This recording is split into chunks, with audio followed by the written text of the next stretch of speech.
Hi, this is Robin with Weight Loss Apocalypse. So I'm really excited to let you guys watch this session. This is a session I recorded today in 2021. So this client and I started working together a month ago, and this is our 10th hour of talking. So I wanted to provide you this hour, and those of you who have suffered with eating disorders, you might want to watch all of the sessions up to this one. So they will be posted in my Patreon account. You have to be at least donate $5 a month to have access to those. I also have another client who's I've just recently posted a bunch of her new sessions. So yes, so those of you who are, followers of Weight Loss Apocalypse, you'll notice that the sessions I'm posting now are from 2018. Well, that's because I have 2 years of client hours and sessions I haven't posted yet. So it's kind of exciting. This client wanted me to share these as soon as possible. So I figured I would share this one. And if this resonates, if you want to experience her experience, you can either contact me for a consult and start your work with me, or watch her sessions. Okay, enjoy. Okay, so I don't know what to do. yeah, that was really frustrating, but I had a personal training client right before you, and I didn't give myself any time in between. Basically went from the gym to here. Right. Okay. So last week we basically, you've been feeling so free after 40 years, 35, 40 years of radical anorexia. Yeah. Diagnosed basically chronic anorexia nervosa. Tons of therapy. Years and years and years of therapy, right? Group therapy, individual therapy, outpatient programs. Yep. Never inpatient. Only briefly briefly, and then hospitalization. How many times were you hospitalized? Oh, briefly I was, I'm saying briefly hospitalized. Got it. Was that recent? No. That was like in your 20s or 30s? That was probably in my 30s, 40s. I can't remember. Right now like you're I in said, your... I think I relapsed I relapsed hard at least once a decade. Yeah, but don't you think that you were functioning in your anorexia the whole time? The whole time for sure. Yeah. Yeah, but I mean to the point where I got help. Yes. Well, so when you say relapse, you mean like to where it's going to kill you. Bottom. Yeah, like you said your lowest weight was 84 pounds? I think, no, when I was in my teens, I got really bad. I think 79. But I'm tiny too. Yeah. Yeah. 5'2". But still. Yeah, so it's just always, it's never really gone away. Yes. That's what I meant. So you never really recovered. It was just a matter of... No, I was always doing something. Correct. Yeah. So it's not a relapse. You see that? It's not a real relapse if you haven't... Yeah, I see what you're saying. Yeah. You never really... I should say it just got really severely physically bad.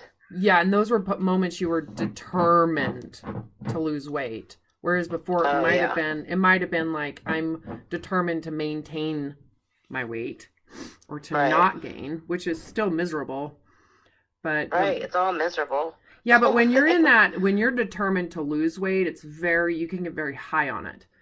Oh, and that gets just so dark so fast. Well, of course, because then you got to maintain what you lost. So it's not like you lose the weight, you get a reward, and then you gain the weight back and feel fine. It's you lose the weight, now you have to compete to maintain that low weight. Yeah, it's very narcissistic. There's a lot of narcissistic supply. Yeah. Right? Remember, I don't know if you've read that far in Body Supremacy, where I go through grandiose and Vulnerable narcissism. Yeah, I did read that. Yeah. Mm-hmm. I'm just trying to the terms. Sometimes I get confused. That's okay. But... Me too. Seriously.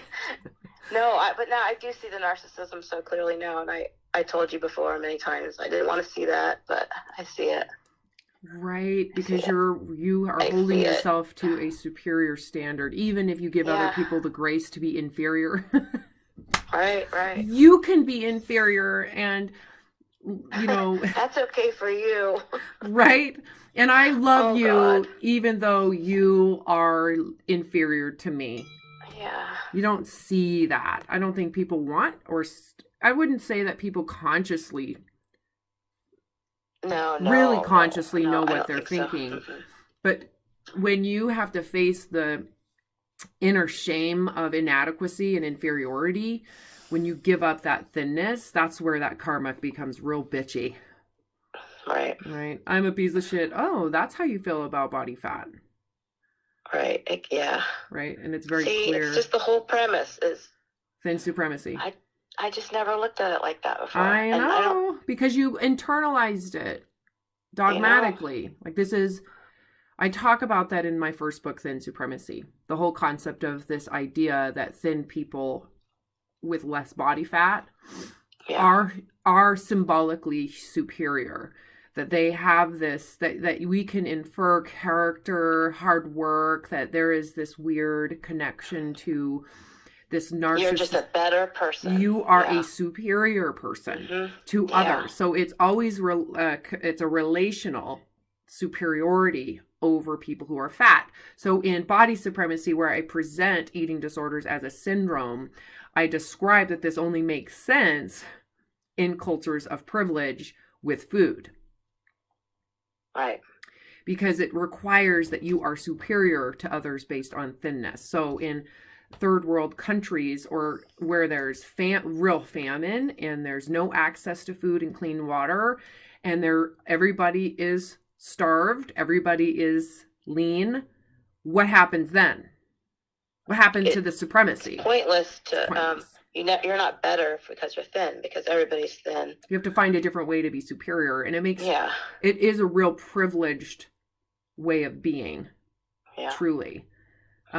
Even if superiority means survival in that environment, it comes with humility, because you could easily die. Someone, even if they had access to food, they're more likely to share it because of the humility of reality, versus this kind of this fantasized, glamorized concept of supremacy in a world of abundance. They're very different. Oh, yeah. It's amazing to me. I just don't, and I don't feel like, I do believe it's super important to give it like this narcissistic kind of way of being. Why would we criticize it when in history we could see that there's in our human history, that means a long time, thousands of years, there had to have been a point at which this survival of the fittest in a tribe, this people who are seen as superior are given control, they're given ability to make choices, and that ultimately reduces your risk of abandonment and rejection and being shunned into the wilderness, which would mean death. So there had to have been this there long enough that this actually does have some importance in our primitive psychology. So should we be judging you or shaming you for this? Or should we just say, hey, this is a triggered mechanism that is hardwired. It's a default under certain circumstances. That's just being triggered. So the question the goal that, at least me as your eating disorder coach, my goal is to shift your paradigm. Even though we're not going to take you into a third world environment so you could quickly snap out of it. We're not going to do that, because it would happen very fast, right? The syndrome would dissipate almost instantly. And I talk about that in Body Supremacy. But that we shift your paradigm in this environment where it is a game people are playing around thinner people. It's a game. It's an illusion. It's all psychological games around who's better than who, and if you suck at somewhere else, this is one thing that you can be superior at. So we could look at your history and go, well, you never really developed this internal sense of competence with your true character.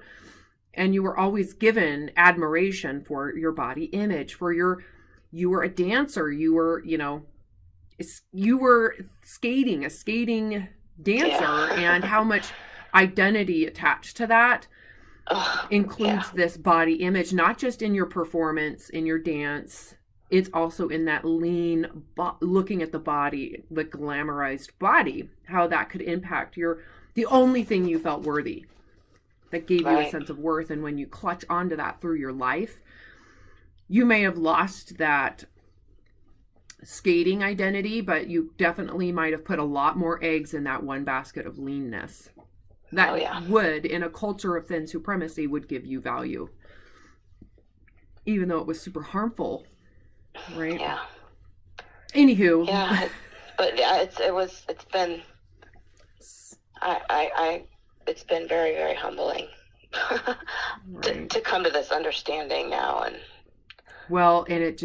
it's kind of amazing, in my personal opinion, really life changing when you come out of it. Right? Yeah. Because there's such an all you knew before was that clutching, compulsive obsession. That's all you knew. You did not. It's just too hard to let go. I couldn't. Because there was no alternative for you to go, But now that I've seen it this way, I can't do that anymore. Mm-mm. And why would anybody choose that? Because they are scared to gain weight. Because actually, scared to die. They're fearful of inferiority. It's not the weight, it's the inferiority. It's the symbolism that they're afraid of. And that's the hard part to see when you're in it, is you don't see the symbolisms of what it means. No, because people could tell you, I've heard that before, oh, well, you're scared to gain weight. But I didn't see the symbolism of it. Correct. So I would think to myself, well, yeah. Yeah, no duh. Right? Doesn't everybody want to lose weight? Right. And then these therapists and these people in these support groups are saying, hey, you're not going to lose that much. You're not going to gain that much weight. So they're placating to that fear. They're not actually facing it. There's going to be an overshoot weight, and then it'll come down. No. No, you can't do that. No, you're going to get huge. If I was in those groups, I'd be like, you are going to be big. You're going to have a hard time walking. And so, because that's what your brain says, that's what keeps you in this kind of isolated state of anorexia, is that terror of being huge. And even if your intellect knows that that's irrational, your emotional mind is sending you radical fear signals that would equate. Yeah, the way the amount you're reacting to things is so overblown in relation to. Yeah, that's why I ask people. Yeah. Okay, so your mind, your irrational mind says you might gain 20 pounds. Your irrational mind, that's actually making the choices, is saying 500 pounds.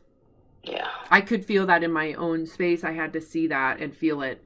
When I was in that space, I knew it because my irrational mind wanted to believe my intellect when I was in that space. Like, oh, I won't gain that much weight. And it's almost got gratification on that intellect. And I was like, hell no, because I don't want to be focused on maintaining that weight. I do not want to spend another second fixated on my weight, because that means I have to suffer with my anorexic beliefs. Not one more millisecond.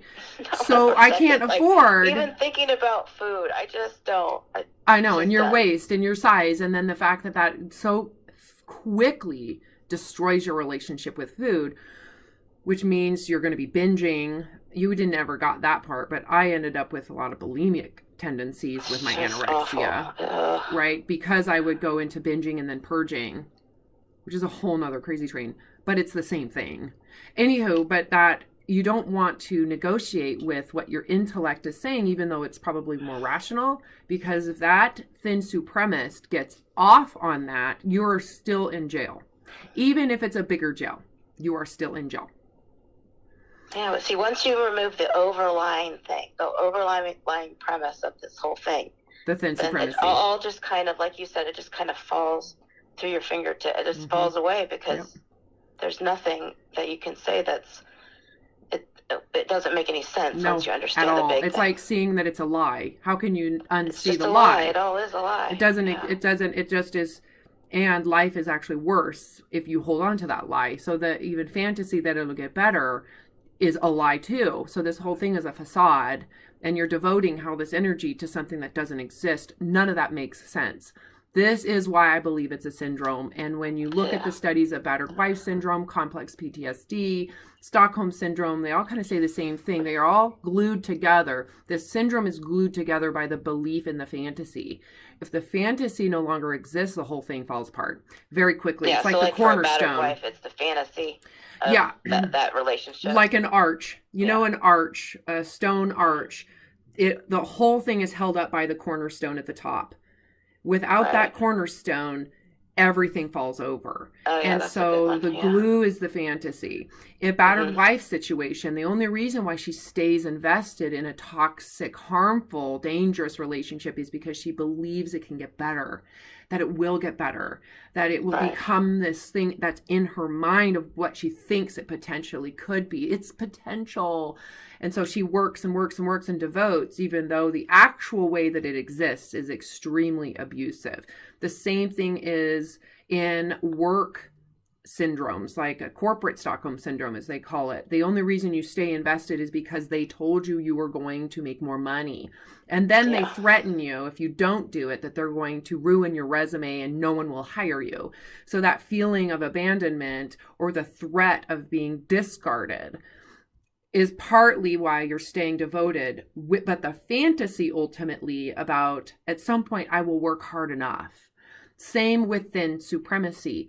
When I am thin enough, I will be free. So that fantasy of freedom, you truly believe in or devoted to, even though what it requires is that you isolate yourself, that you obsess over food. You have to constantly monitor your body weight. If you don't lose weight, your likelihood of restricting even more intensely goes up. Binge eaters are more likely to binge eat instantaneously. I mean, it's very chaotic, very toxic, and it's very difficult to describe when you're in it, because the whole thing is based on this unquestionable belief given to you by an authority that thinner people are superior. Therefore, the shame you experience with body fat is not questioned. It's not questionable. Even looked at. Exactly. This is why I believe any therapist, coach, psychiatrist, or psychologist, if they were aware of this concept of thin supremacy, they would be better at what they do, because they can call on their own internalized bias around thin supremacy.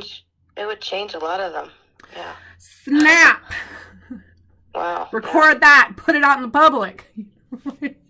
Yeah. So, yes. Okay. So let's get back to where you're at today. So that was a month ago. I was like, I think my first appointment with you was March 19th or something. So a month ago. So it's like, it's been exactly a month. So, but it's been, 3 weeks since you've kind of entered this space of reality, of freedom without, or 2 weeks? After my first few I think my third session was, after that when I had like this kind of breakthrough. I can't remember how long. You had to go through that questioning, and step by step accept, like you're writing a contract. I would rather be fat. I would rather be fat. I would rather be fat. I would rather be rejected and abandoned. I would rather be embarrassed. I'd rather people find out I'm a fraud, because that would be easier than maintaining this front, this false front that is killing me.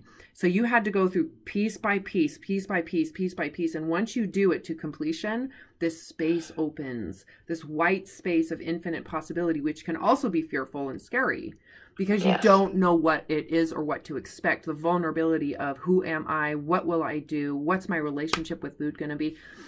So the last 2 weeks, you've just been like, oh my God, this is so easy. It's like, oh my God. So, but because you came to me in a starved state, it's been this you've had symptoms, right? Low thyroid, exhaustion, all of those things that you would expect someone who'd been in a third world environment for 10 straight years, right? Yeah. I was very, very depleted, I guess is the word. Nutritionally depleted, pleasure with food depleted in general. And just taken over with, I was feeling taken over with all the OCD stuff and all the rules and rituals and so last week I thought I could never escape it. And where are you at today? It's just I've let it go. So would you say they're insignificant? The rituals and it doesn't mean that they don't you don't recall, because it's almost like, well, yeah, I've almost, there's some days where I'll have an inkling of them, but I'm not following them because I refuse to just have anything to do with any of it anymore. Yeah, because you see them as abusive now. Oh, yeah. Right, that right there, because before it would have been delightful for you to do it. It would have been like, yes, I'm going to do it.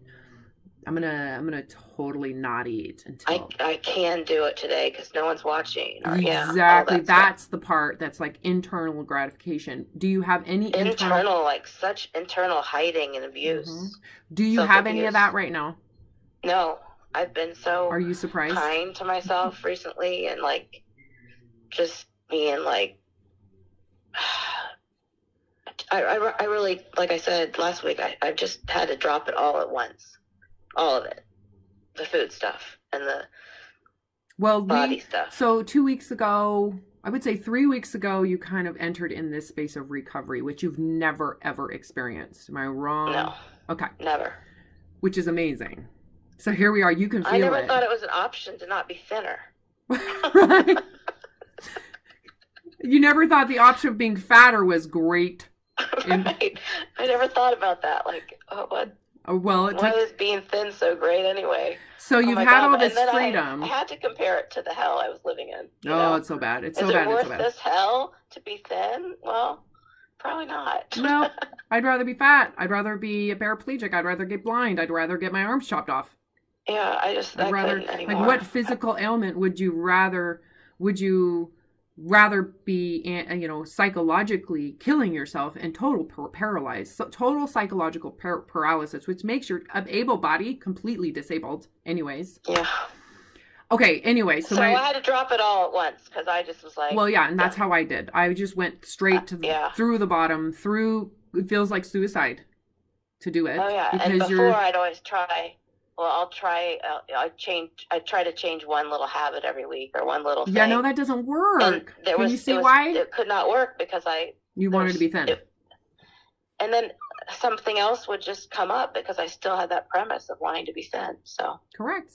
You can see that now, how that would never work. Yeah. I know it. Yeah, but I've tried it. I mean, literally. I feel like it might be a stage, years. though. It might be a stepping stone towards. I mean, you had to do that for 40 years. Right? To get to a place where you're like, oh, it doesn't work.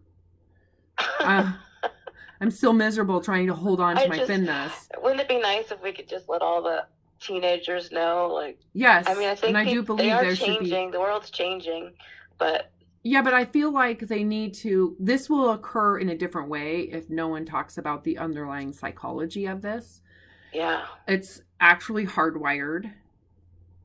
Under certain circumstances, it is something that our primitive mechanisms are there for, and it can get just being unaware of that, to me, makes someone more susceptible.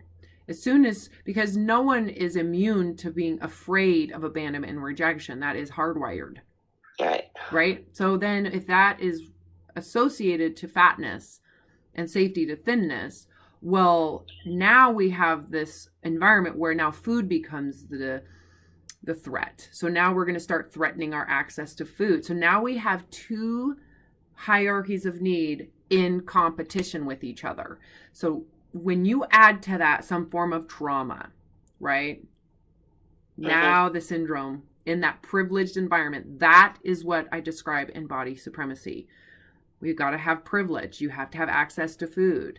This belief that thinner people are superior, right? This inner underlying desire for supremacy. That's that narcissistic drive that our culture supports. So the cultural narcissistic supremacy combined with these things, you add a little bit of trauma, boom, you're going to have the syndrome. Right. And it's in all eating disorders, a spectrum of it, right? Because you could see this happening in a binge eating disorder too, where the shame of body fat is so big.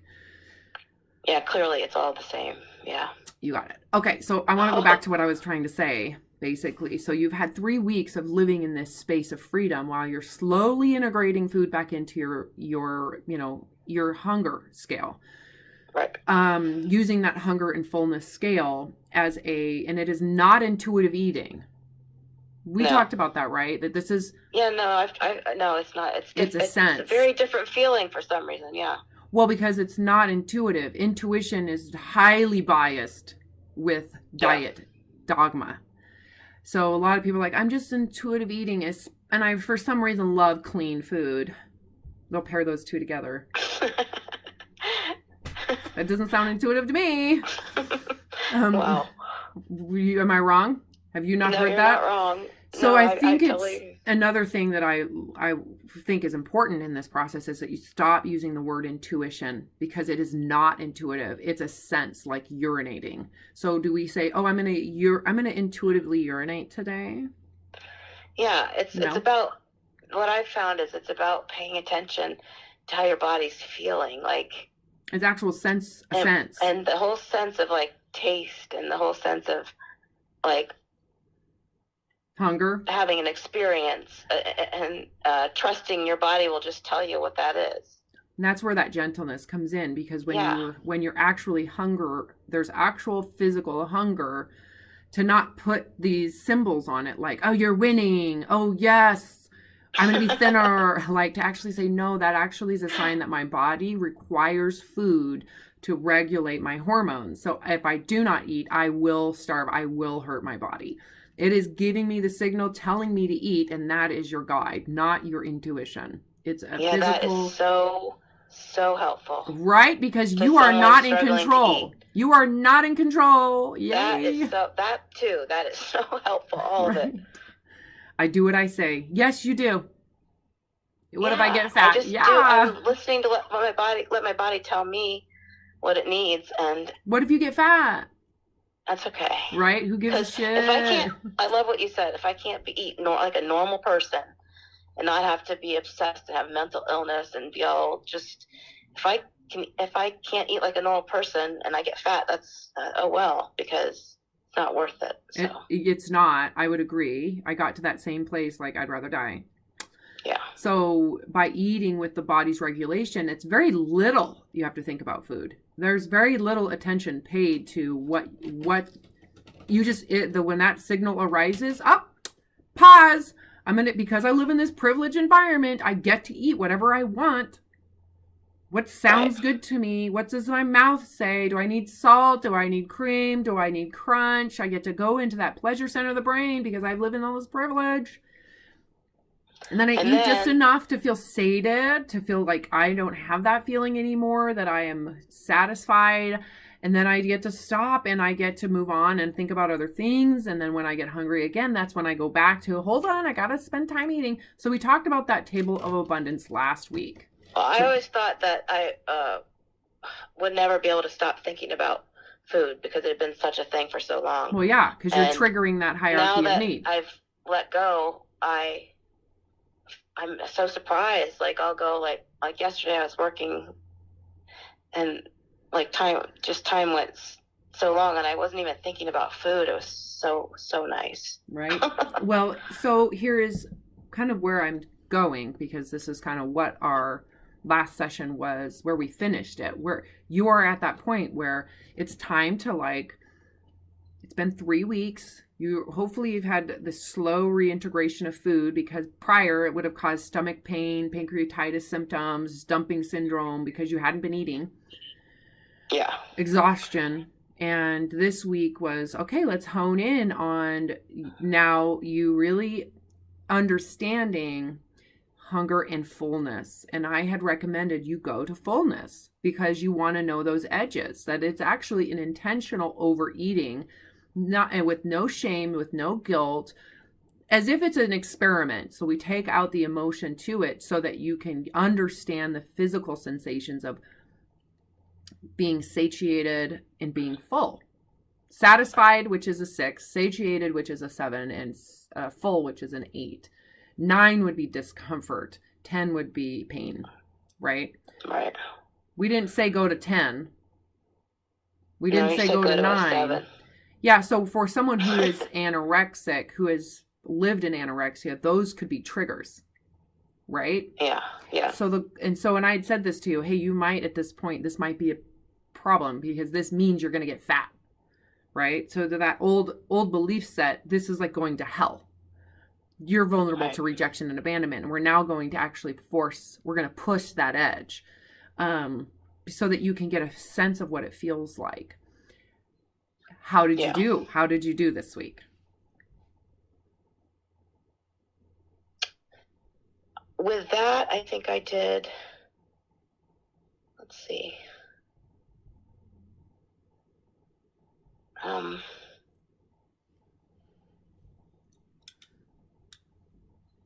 sorry, I'm trying to describe it. There's no rush, and I don't. Well, for me, like, and be honest, because there's no reason to not. It takes very little for me to get full because. Okay, did I ask how much food you ate? No, I didn't. I give a shit? I guess not. No. I don't. I'm more concerned with your physical sensation of satiation and hunger. I don't care how much or how little it takes. That's irrelevant to me. How did you do? Did you get to fullness? Oh, yeah. Okay, that was all I was asking. Yeah. I think that's important because in your mind, you were thinking, does she want to know how much I ate? Do I care how much you ate? No, you don't.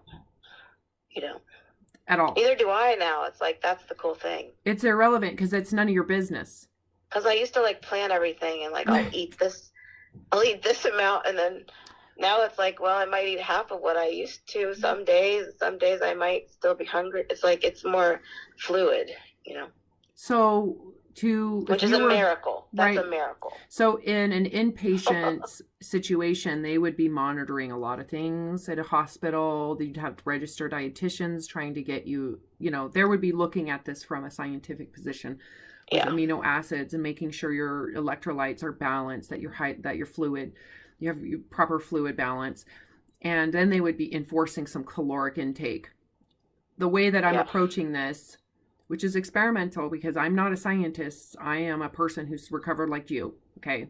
Yes. With enough education to, I have a degree in physiology. So I have enough of that knowledge to be able to figure this out and be able to understand the leptin and how it works metabolically and in the brain with hunger.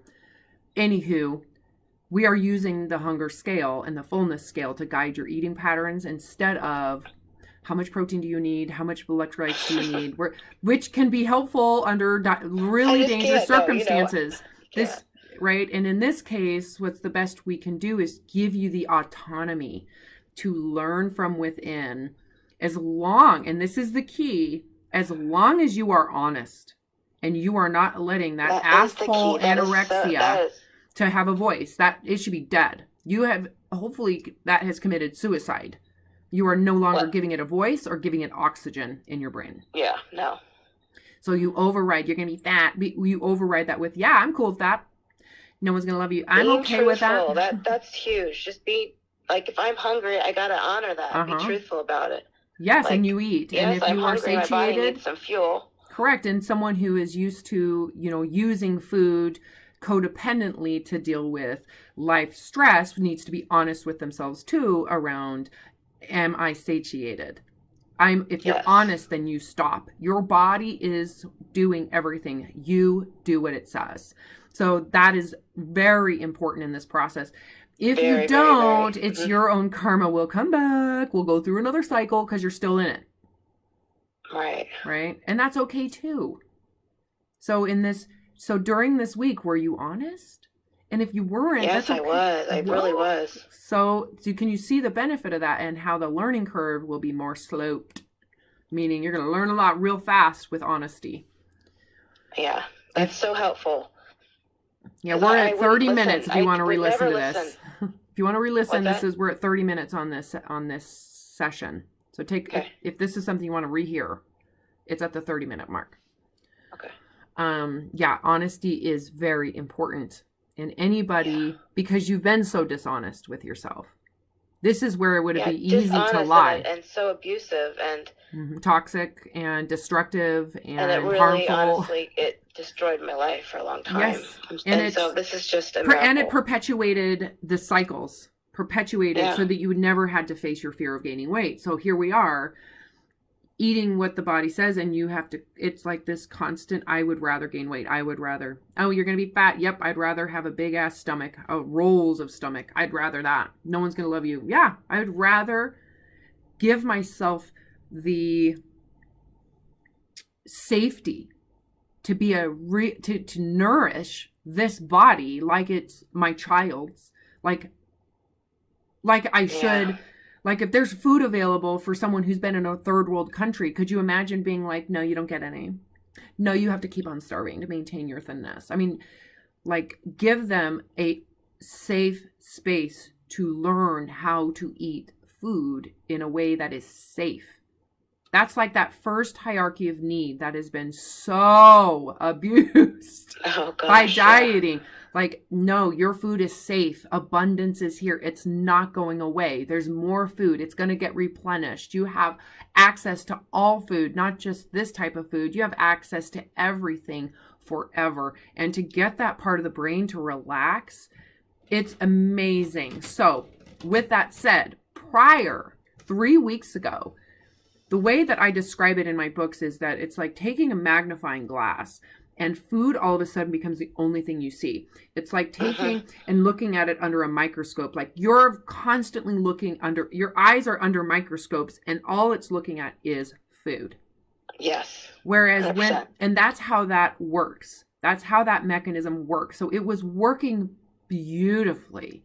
Like, yes. Can you see how that would be so advantageous in the wilderness? How important that mechanism would be for you to be smelling food, thinking about food. Where's it going to be? Looking at roots. What type of roots? Let's like go into the soils. Let's see if we can find mushrooms. Like you would be obsessed. And so that storing up, hoarding. Yeah, that dial that turns that into a magnifying glass where all you see is food and everything else is blurred in the background is how eating disorders feel. You're constantly. And when you talk about like even just thinking that you're going to be deprived, that dial turns. The dial turns. So I talk about. Deprived.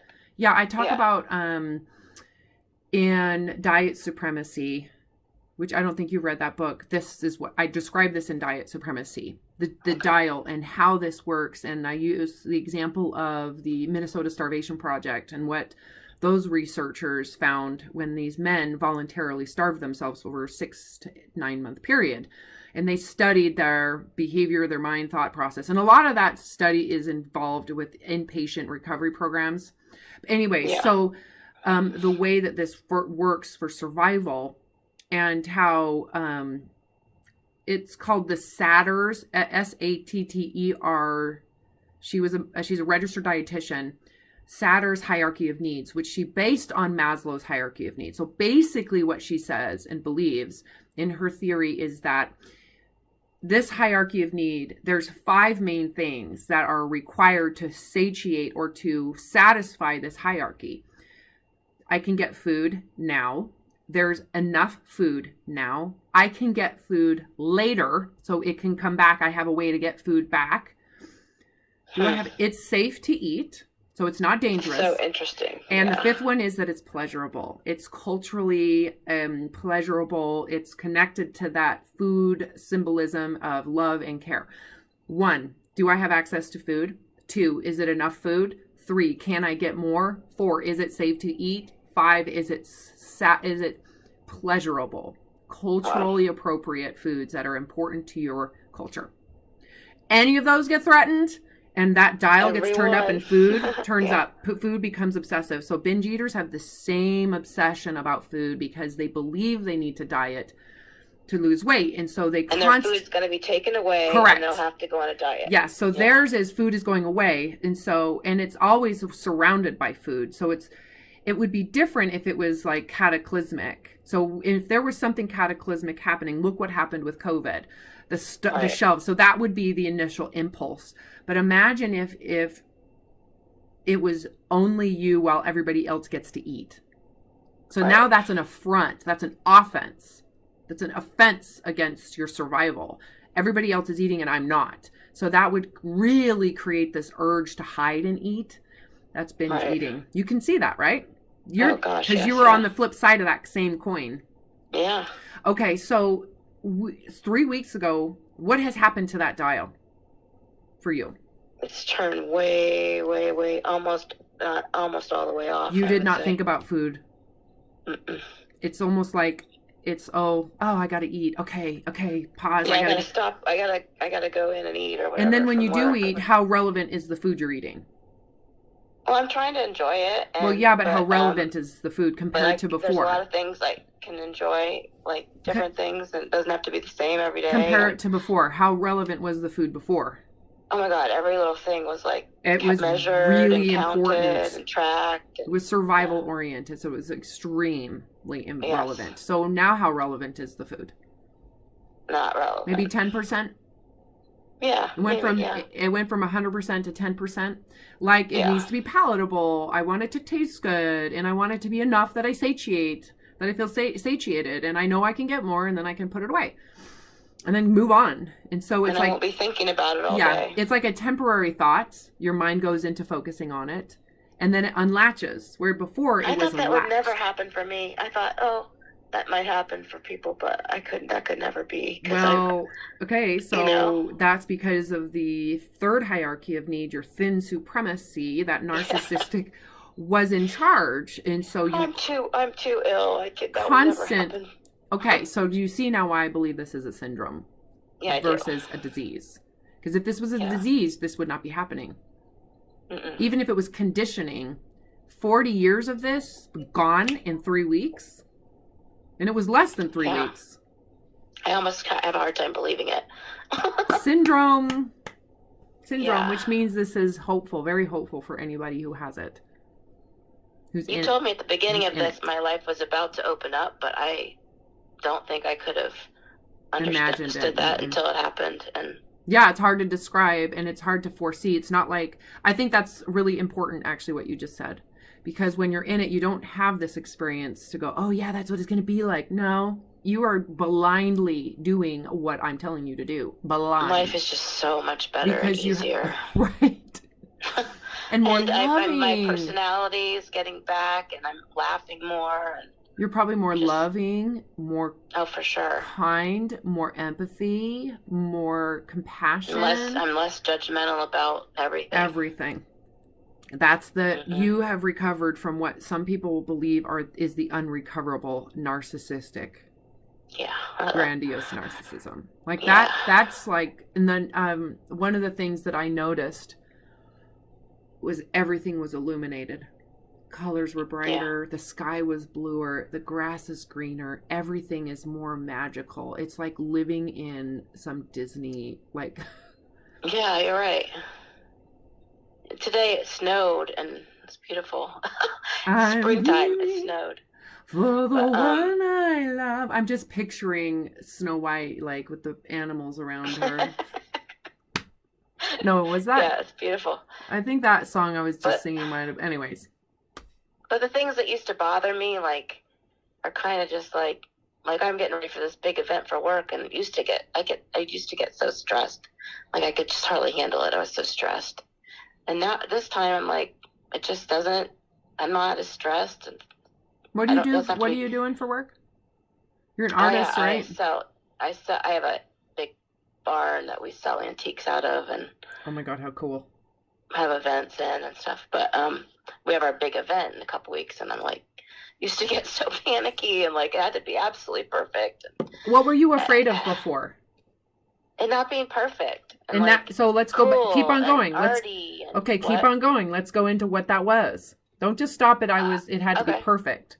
Why would it have to be perfect? It had to be had to be unique and special. It's all that narcissism. So do you feel that's that third hierarchy of need? The best one. Oh, see, that to me is I was trying. Kind of amazing though, because that you could say that was functioning perfectly based on that third hierarchy of need, Maslow's third hierarchy of need, the desire to belong. If it's attached to superiority, it would make sense that you would hold yourself to these kind of grandiose scale and scope. Oh, on everything in my life, I did that. Yeah. But you could say too, and I think this is an important thing, this state of mind is very high energy. It does promote, people can really achieve a lot in that state of mind. They can go really high in, but it comes at a cost. At least I was miserable. Well, that's because there was no grace in it. So right now you could still say, like I did this with the books that I just wrote. I held myself to a standard of the research, making sure I did the best I could at referring to that research, the language I used, the editor that I paid, the formatting that I paid for. Like I held myself to a standard that to me was pretty high. The key is the grace around it. So I'm not expecting someone to actually even notice or to give me a credit or, so do you see how that takes the stress out? You're just doing it because it's something you really feel the inner guidance to do. Yeah, I'm not doing it because I'm trying to prove my worth or to fulfill that hierarchy of need. I do have, and I do believe, like, I will say this, if you go back to the last 3 years of videos, there's times that I talk, not that you need to go through them all, but I talk about like what this is taking. I need more inflammation. I'm going to have to get some fight or flight into this because the energy I'm putting into it is not good enough. I got to get some ego attached to this. How am I going to do this? So here's the beauty of recovering and opening yourself up to this higher state of consciousness that I describe. Or as Maslow would put it, these states of curiosity and bliss, right? Mm-hmm. That I can pick and choose when I go into the ego, when I go into those survival modes. I have a choice. It's not running me. Yes, right. So I can go, okay, I'm gonna write these books because it's gonna change the course of eating disorders. That's very egoic to think, but that helps. You got to see it to be able to challenge or not challenge it. You have to be able to see it first. Right. I couldn't even see it first, and then now you can. Yeah, but so now you have a choice. Now you have a choice once you see it. Yeah. Yeah, and then you make fun of yourself while you're going into the ego, like, oh, I'm gonna change eating disorders. That's fucking hilarious. Yeah.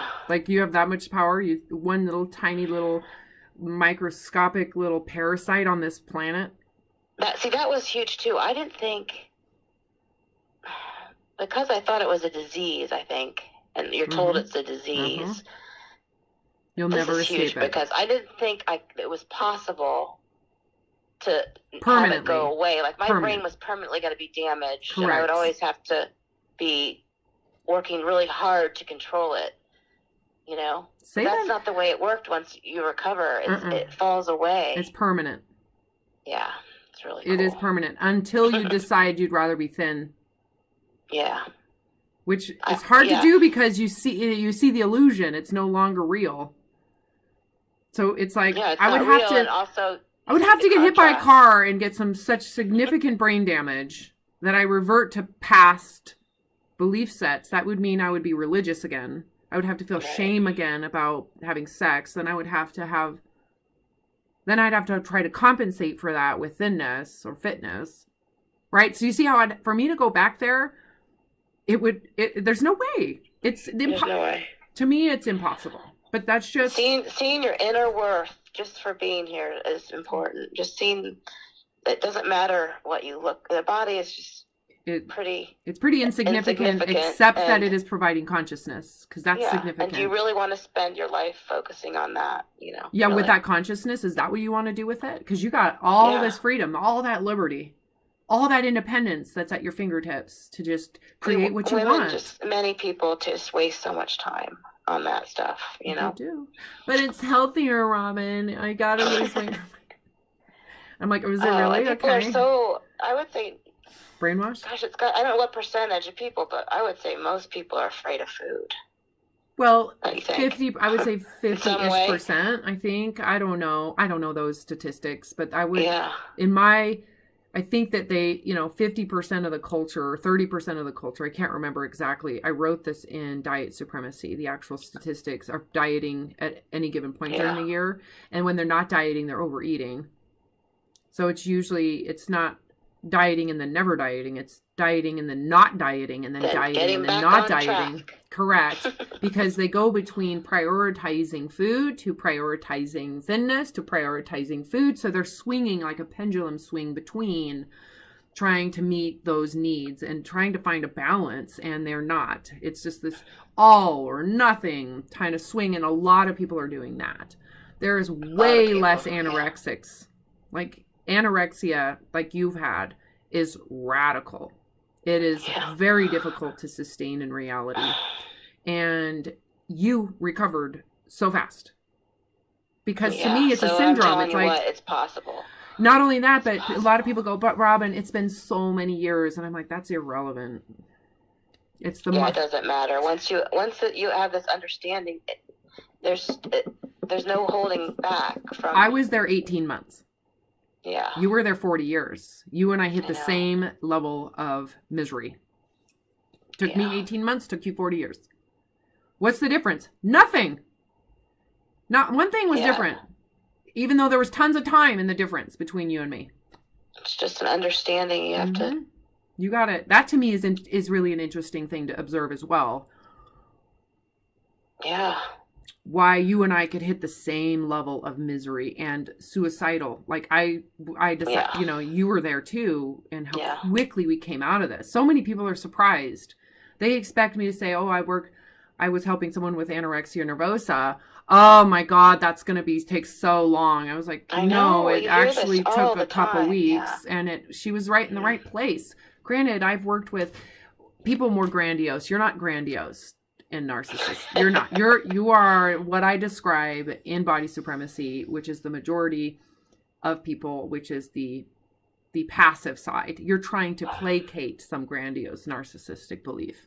Versus I try hard. The clients I've worked with who are grandiose, first of all, they rarely reach out, but when they do, it's usually say, I worked with Robin and she couldn't help me, because they're trying to be better at being a victim. Like they have to win the victim role. I know you've met people like that in your groups.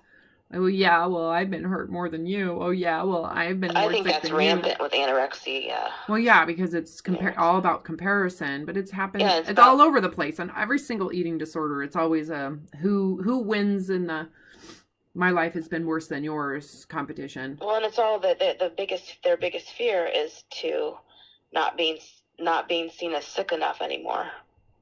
Right. It's just in the weight gain. Yeah. It's just really sad. It is. Now I see it so clearly with other people. It's just, it's honestly, so sad. Everything that's underneath it, they just want to feel valued. They just want to feel a sense of worth. They're looking for the same thing you are. Yeah. Those grandiose people that are more grandiose are very difficult. And it's almost because they'd have to have humility. So typically, and you might have been, that's the thing. Actually, let me reverse or rewind. If I was taking an exam on your situation, I'd say she was probably a grandiose narcissist for a very long time until she hit bottom. And that's when she decided to actually make the change. So someone who's on the passive side of, what did I call it? The vulnerable narcissist, they're more likely to recover because they have the humility. You mean earlier? Yeah. Much earlier. See what I mean? Why I'm like, oh, I bet you were pretty grandiose. This has lasted 40 years. I know. Wow. That would be my bet. If I was taking an exam. Okay. This person took so long because she was so grandiose, so prideful about it. So superior in it and wanted to win and wasn't willing to give up the winning. Yes, that's it. Yeah. That's the grandiose part of it. Whereas it took that long for you to finally decide to put your white flag up. Like you destroyed everything before and you did it multiple times before you finally said, I can't do it anymore. Yes. Oh gosh. See what I mean? I destroyed so many things along. Like you said before, like it's a dangerous place. That's survival mode though, and it worked brilliantly for you. Yeah. So I destroyed just everything. It came. Yeah.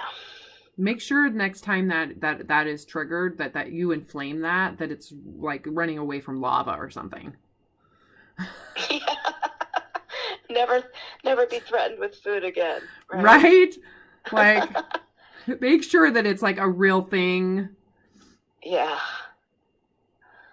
Yeah.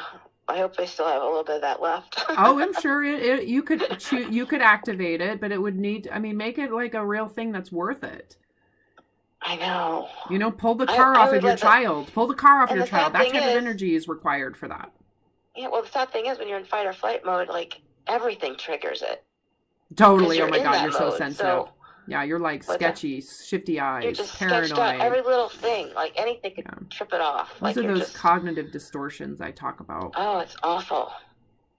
It is miserable because you're trying to forecast, jump to conclusions, mind reading. You're trying to predict the vulnerabilities. You're trying to live to this absolute. Oh God, it is a really... way that doesn't even have any correlation to your body at all. You're just trying to follow a rule that you've made up that you're abusing yourself with. It's just crazy. I know. Yeah, so letting it go is just like miraculous. I can't even tell you, but. Well, you did. So I like the language I try to use consistently in all of those books is that you escaped. Yeah. Rather than recovered. I mean, I use recovered. So right now you are in recovery. You escaped first and now you recover. Make sense? Yeah. Because it requires that escape, that you abandon it. Did you say this quote to somebody said about being recovered feels like living a life that you don't have to escape? Did you say that? I don't know. Is that in your book? I don't know. I don't even remember. There's like a bunch that, of them. But like, yeah, you don't feel like you have to escape it anymore. You're out. Well, yeah, and that's the language that I use is very specific. My editor, she's done books for someone else that helps with eating disorders, and it's like the way that she was languaging it. She always kind of questioned my language because the other lady's using the disease model. I'm like, no. You are not. I do not want to use that language because this is something that you are not. It isn't your burden in life. This is something. There's a choice. Yes! That's what people aren't seeing. There's a choice. Yeah, and it is there. I didn't believe there was. I thought this is happening to me, correct, and I can't change it. And that was kind of what... I'm just going to have to figure out how to live with it. Well, that's kind of what my editor was saying. Like, this is happening to you. No, it's not. You are participating in it, and you have to escape. And it's going to feel like an escape. Like, you escaped that. You left in the middle of the night, didn't know where you were going to go, and you left. That's what it feels like. So the way you describe the feeling, now that you're out, you can probably verbalize that. Like, this was an actual, like, I chose to leave and I left with all the threats. You're gonna die. You don't know what you're doing. People will hate you. So all those threats that arise, you didn't listen to them. So you escaped. You left it. I did. And it should feel like that, like you left the cave, the dark, isolated cave. It feels like after war, like just like you walked out into this space of unknowing. You stayed in that space of torture, like a jail cell, in fear of what was outside of it. You never went out. And so you leave and you realize your fears were so irrational. But you have to leave. You have to escape to know that. But to escape, you don't know that. You escaped. And now you know.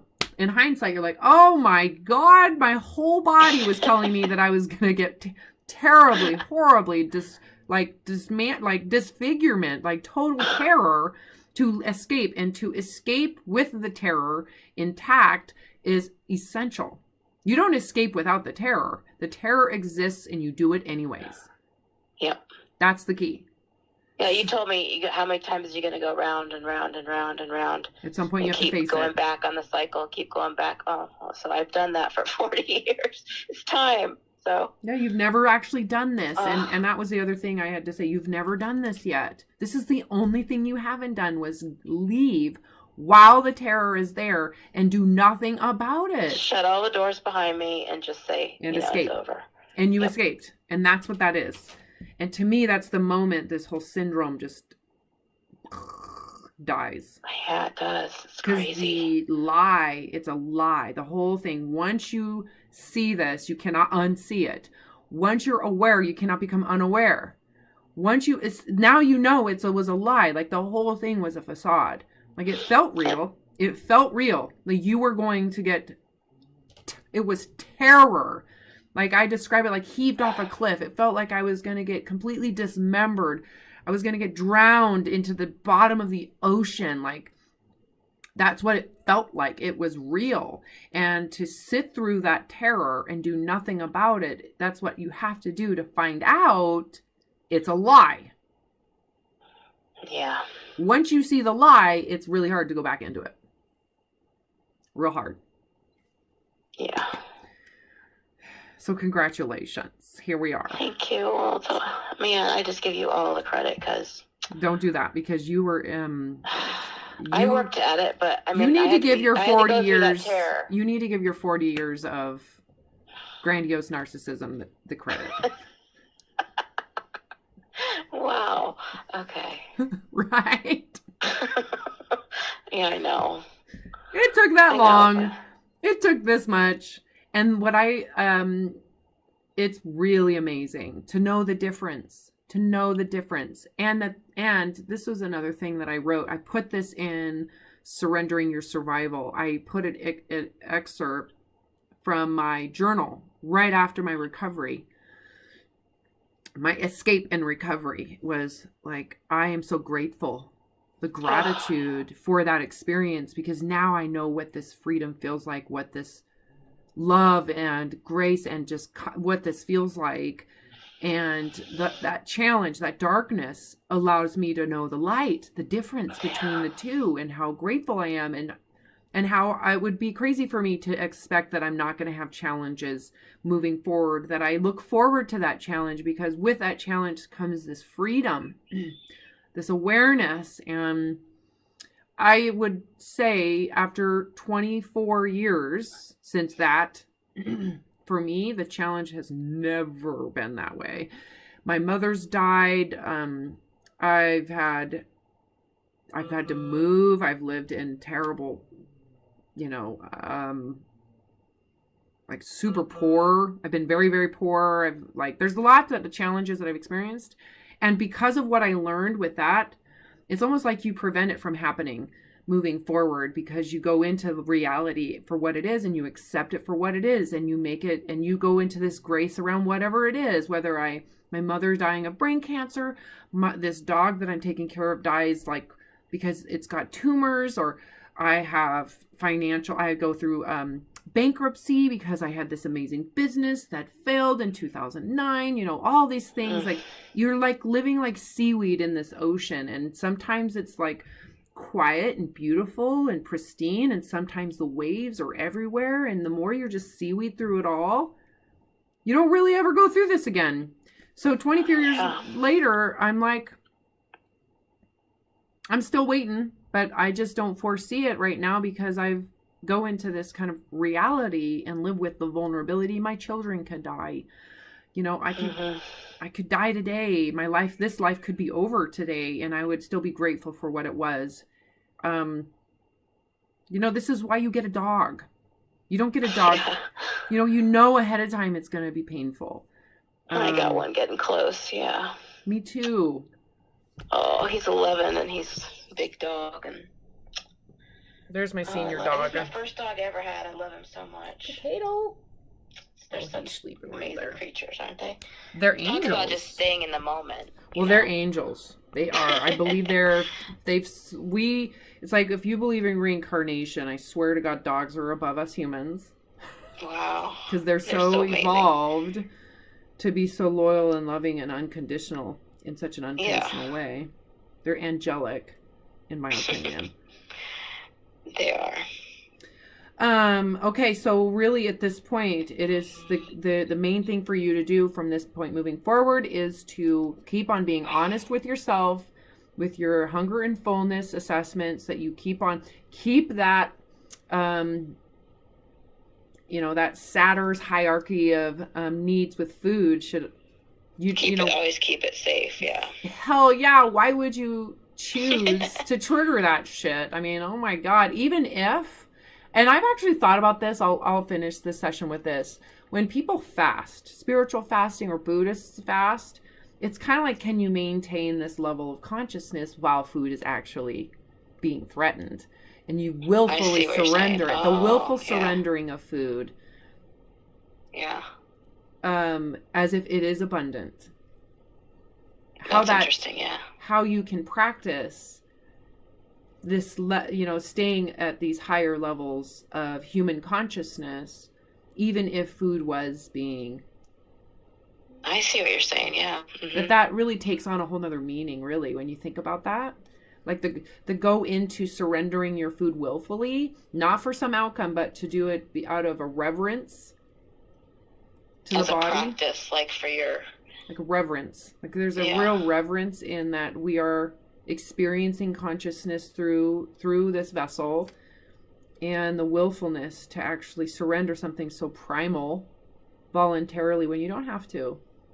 That's, to me, I haven't done it. I haven't willfully I've never even thought about it like that, actually since. But I think I do contemplate that and how it could impact someone's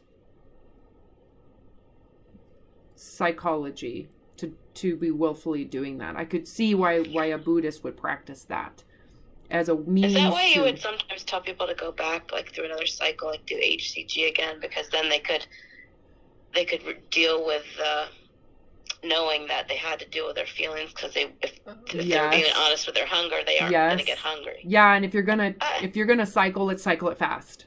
I see. Why spread it out over the course of a year? I didn't understand that at first, but I see that. I know. Wow. Well, and I do believe, in my personal opinion, that the HCG protocol should be reserved for a clinical environment.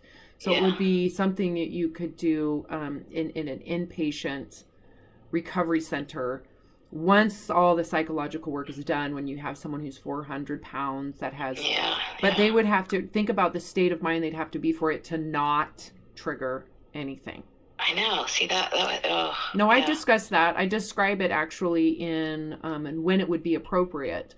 You would have to have that third hierarchy need would have to be so secured, so that when you do something like a medical treatment, like if you had to, for example, imagine 5 years down the road, your daughter needs a kidney transplant, and you have to do this type of food protocol to prepare your kidney to go to her, and she does the same protocol so that it's much easier transferred to her body. Gotcha. Yeah. Mm-hmm. Would it trigger anorexia for you? No. And see the difference? It's a whole different You got it. thing. Yeah. So the intention and integrity behind what you're doing, and you would know full well that you would go back to food, and you wouldn't get any delight off of any weight loss. You'd be like, it's irrelevant. The weight loss is irrelevant. I'm not doing it. There's no joy or reward in that.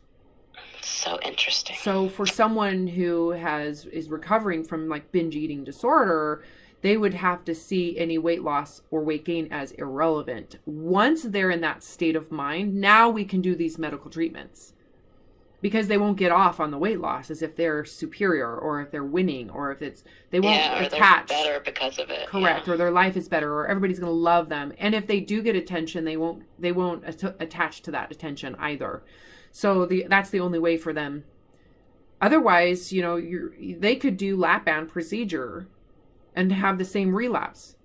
Exactly. So this is kind of an alternative to lap band, in my opinion. Yeah. Problem is, we have a bunch of people like you doing it because you want to lose 5 pounds. I didn't do it. I know it, but you could see how someone who is anorexic would be super let's do it. I can lose that 10 pounds and get back to where I was. And they read my book and think, and then I can eat to hunger and not regain it. Right. Exactly. Right. Mm-hmm. So I have a lot of clients, a lot of people follow me who are all into the HCG protocol. You just gotta let it all go. You just gotta have courage and just let it all go, just once and for all. So this year, the last 2 years, I've published 7 books. 2 of them are about HCG.